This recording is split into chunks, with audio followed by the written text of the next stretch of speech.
Shalom saudara-saudara, pada sesi ini kita akan membicarakan tentang pranikah, yaitu suatu panggilan daripada Allah sendiri yang telah menciptakan kita untuk memasuki kehidupan bersama dalam dunia ini. Kehidupan yang paling indah adalah kehidupan yang Tuhan siapkan di dalam pola berpasangan. Itulah sebabnya mengapa kita harus memahami sebagai dasar-dasar membentuk rumah tangga, sebagai dasar-dasar untuk membentuk satu persekutuan hidup yang baik. Itulah sebabnya mengapa kita belajar sedikit dasar-dasar itu, yaitu dari Alkitab sendiri sebagai firman Allah. Dan itu juga sebabnya mengapa kita juga belajar untuk membuka firman Allah di dalam memahami, di dalam mengerti akan maksud dan tujuan kehidupan kita. Tidak ada satu makhluk dalam dunia ini di mana Tuhan tidak memberikan perlindungan, tapi juga penolong. Artinya Allah memberikan kepenolongan dalam kehidupan kita melalui seorang yang setia mendampingi kita seumur hidup. Oleh karena itu, saudara-saudara, kita akan mulai dahulu dengan mengingat kembali pembacaan Alkitab untuk sebagai dasar untuk kita masuk dalam satu kesukaan dan di dalam kebahagiaan. Pembacaan itu kita ambil khususnya, saudara-saudara, di dalam beberapa teks di dalam kitab Kejadian. Ini merupakan satu dasar yang indah sekali bagi kehidupan dan persekutuan yang Tuhan ciptakan bagi kita. Di dalam Kejadian pasal 1 itu disebutkan tentang hal yang paling menarik dan paling mendasar, yaitu pada waktu dikatakan demikian.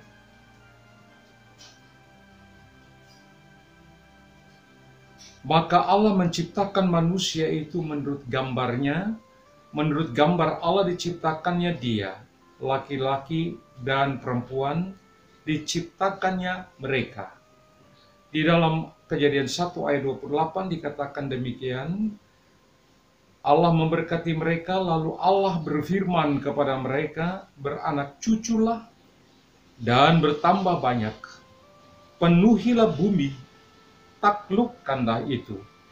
Berkuasalah atas ikan-ikan di laut dan burung-burung di udara dan atas segala binatang yang merayap di bumi. Itu pembacaan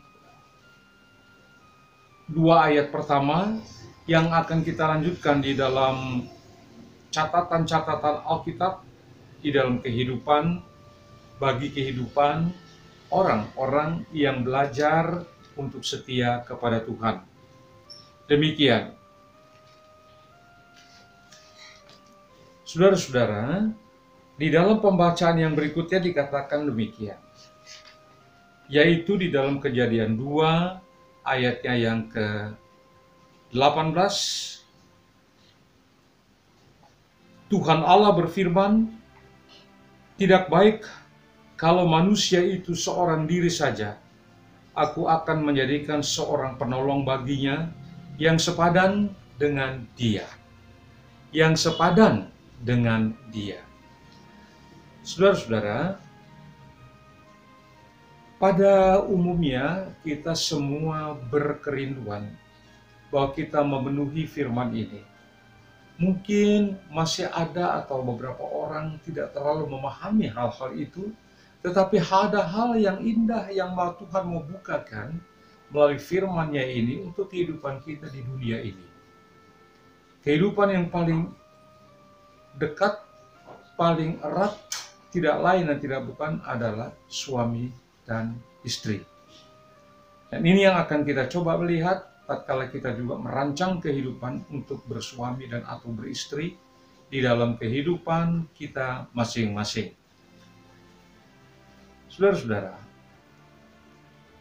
di dalam pembacaan kita tadi itu sudah jelas bahwa kita mau katakan bahwa dalam pengakuan bahwa kita ini adalah ciptaan Allah. Manusia itu tidak bisa hidup dengan dirinya sendiri, melainkan karena kita dimulai dengan yang disebut ciptaan Allah. Allah menciptakan manusia. Kalau kita memahami ini, maka kita mau mengerti bahwa ada otoritas yang jauh lebih hebat, jauh lebih besar, dan yang telah menciptakan kita, itulah Tuhan Allah sendiri, di mana dalam otoritas itu kita melihat maksud tujuan daripada ciptaan.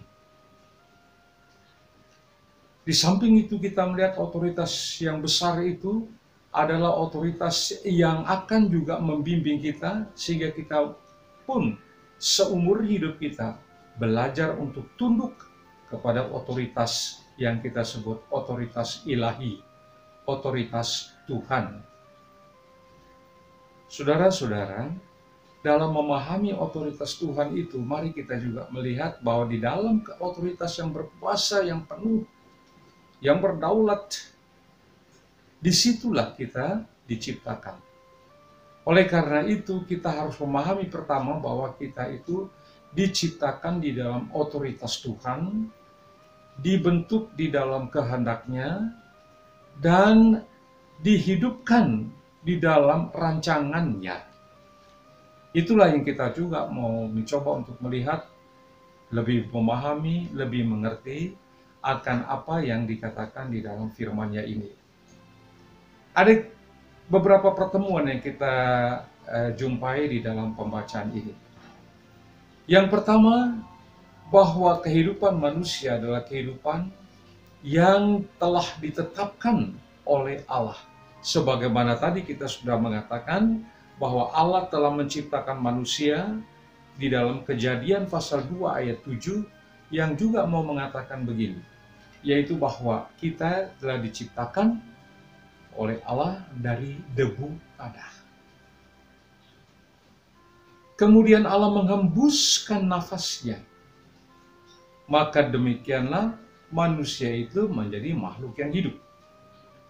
Ada 3 poin yang penting yang akan kita pahami, yaitu bahwa Allah menciptakan kita dari debu tanah, Allah menghembuskan nafas hidupnya di dalam kehidupan kita. Yang ketiga itu disebutkan, maka jadilah manusia itu makhluk yang hidup. Ini penetapan daripada Allah, yaitu penetapan bahwa Allah menciptakan kita. Kemudian ayat-ayat yang kita baca tadi juga mau menekankan bahwa manusia diberikan tugas untuk menguasai bumi, untuk menata perjalanan kehidupan kita dalam dunia ini berdasarkan otoritas yang Tuhan berikan.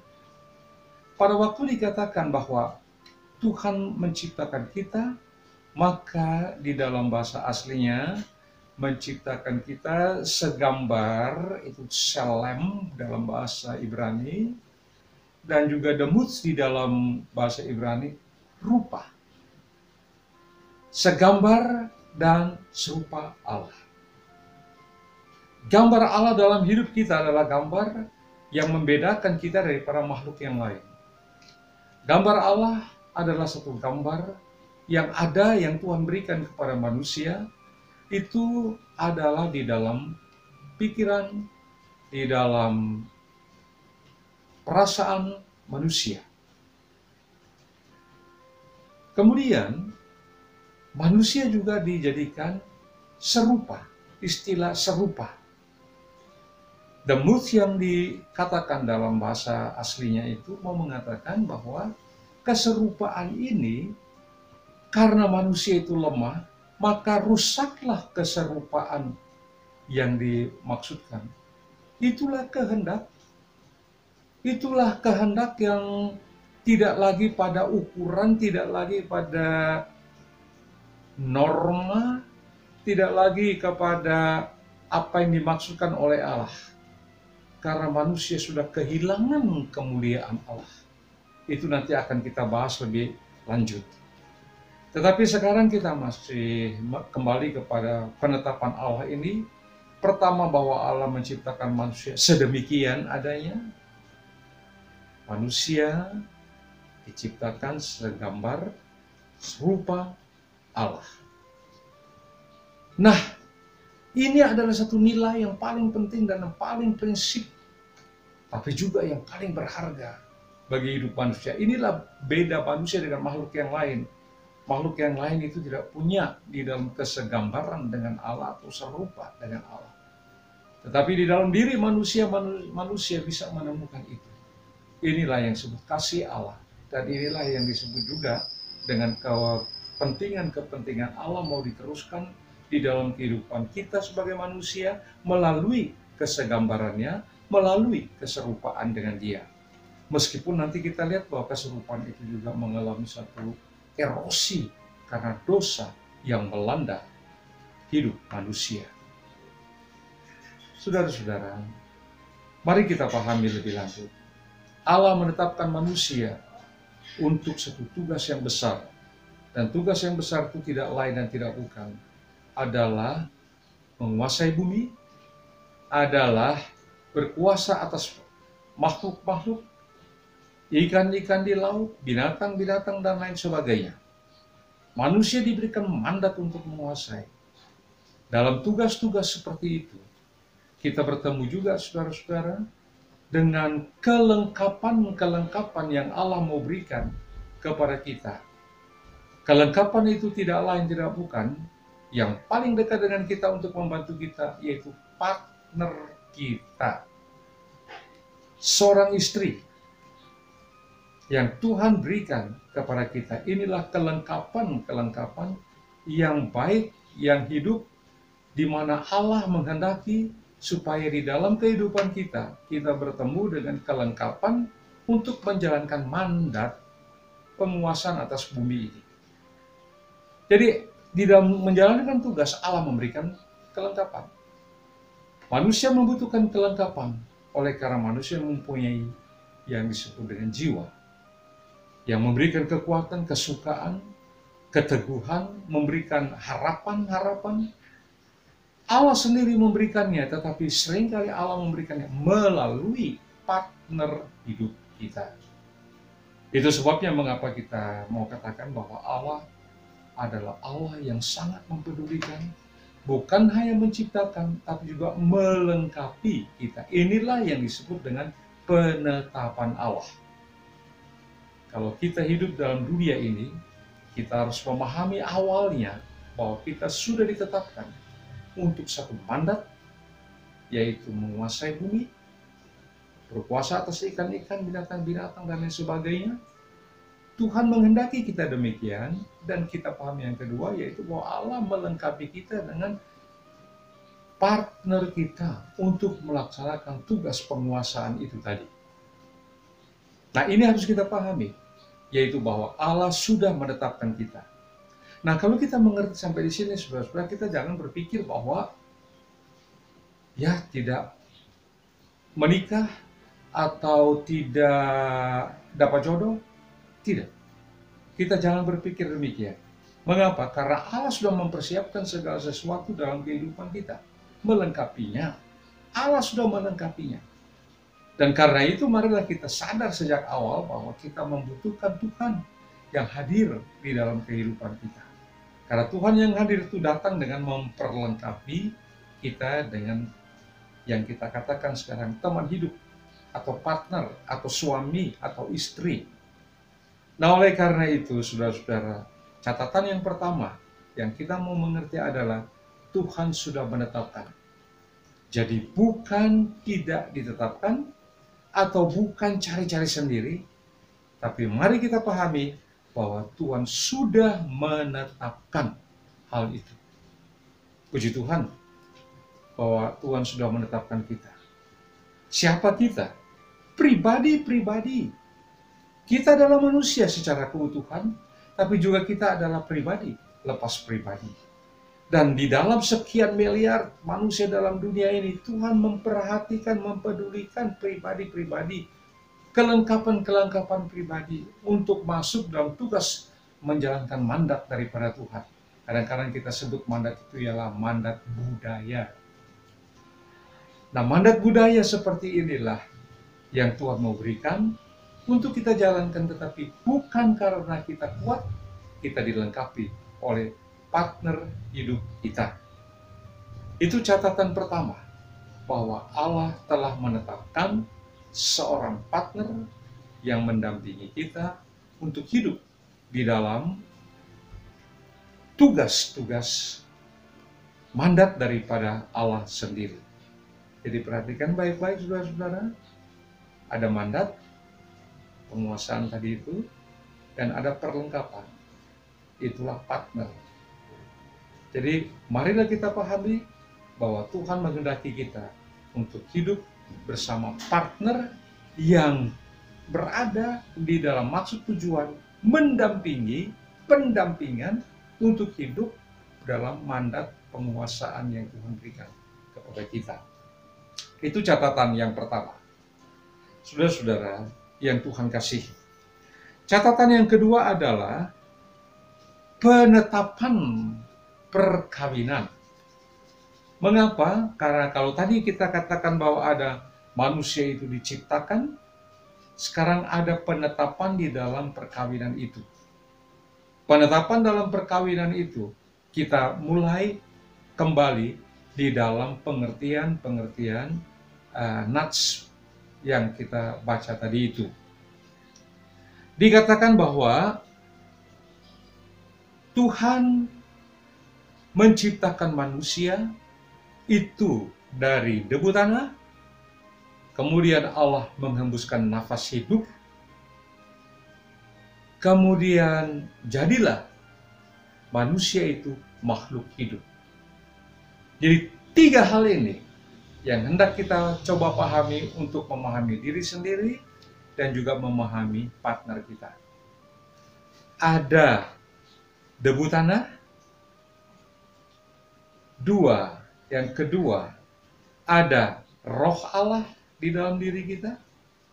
Yang ketiga, ada yang disebut dengan manusia itu makhluk hidup. Itu jiwa. Dengan kata lain kita mengatakan bahwa kita diciptakan oleh Allah, ada roh Allah, yang kemudian Allah memberikan nafas hidup menjadi roh manusia. Jadi pada waktu Allah menghembuskan nafas hidup di dalam diri kita, terciptalah roh manusia. Roh manusia yang ada dalam diri kita berinteraksi dengan tubuh manusia, maka terciptalah yang disebut dengan jiwa manusia. Jiwa itu pikiran, perasaan, kehendak. Itu ada hati juga di situ. Maka jiwa manusia terbentuk oleh karena ada hubungan antara roh manusia dari nefes, itu bahasa aslinya, bahasa Ibrani. Tuhan memberikan nefes, Tuhan memberikan nafas hidup.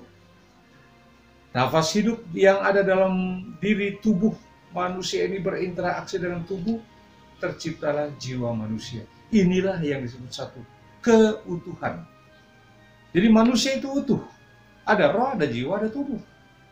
Dia tidak hanya bicara manusia itu tubuh saja. Nah, itu bukan manusia namanya, tubuh. Itu mayat, itu tubuh, ya. Atau hanya roh saja, itu semacam dunia batin, ya.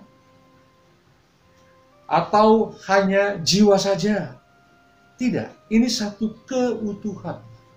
Keutuhan itu tidak lain yang merupakan rangkuman daripada karya Allah, debu tanah, nafas Allah, dan keduanya.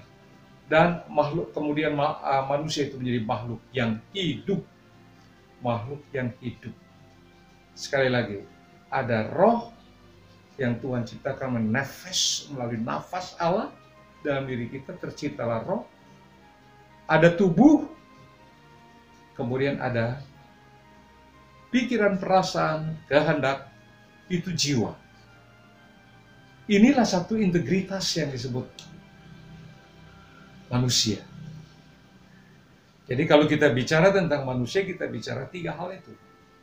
Tidak bisa dipotong-potong, tidak bisa dipisahkan, bisa dibedakan, bisa kita memahami, tapi tidak bisa dipisahkan. Itu satu integritas. Itu integralnya manusia. Manusia itu integralnya itu di situ.